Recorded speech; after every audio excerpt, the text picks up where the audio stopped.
Sir, paano natin i-reconcile, sir, yung parang contradicting treatment when it comes dun sa 18 former soldiers, considering that the ombudsman is using yung affidavits ng 8 of the 18 soldiers as basis for filing of cases against former Speaker Martin Romualdez. While here the DOJ, we're filing cyber libel and perjury charges against them. So parang may contradiction. Kasi ang sabi kasi ng ombudsman, first hand, yung sworn statements provided by 8 of the 18 soldiers were based on first hand experience. So paano natin mapapaliwanag yung parang contradicting approach? Yung Office of the Ombudsman po, no, is a constitutional body na mayroon po silang distinct na mandato, no?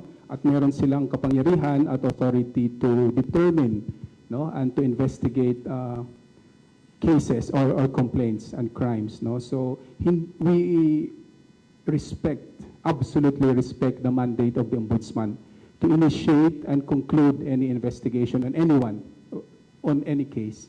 Yung Department of Justice naman po, may sarili din naman pong mandato at meron pong kapangyarihan to investigate cases and complaints according to its own assessment and determination of the evidence submitted before it. Wala pong seeming conflict sa dalawang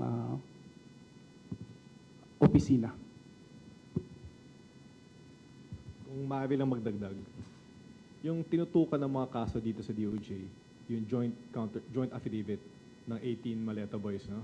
Yun ang tinignan natin. Yung ginamit ng mga ombudsman, yung mga hiniling ng ombudsman na individual affidavits na nakatukoy sa particular na mga respondent at para din sa mga particular na mga Maleta Boy. So, you know, walang inconsistency doon, ano?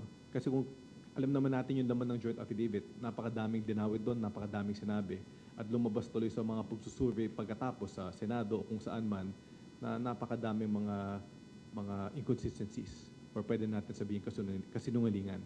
So doon talaga nakatoka ang DOJ, no? Doon sa joint affidavit ng 18 Maleta Boys.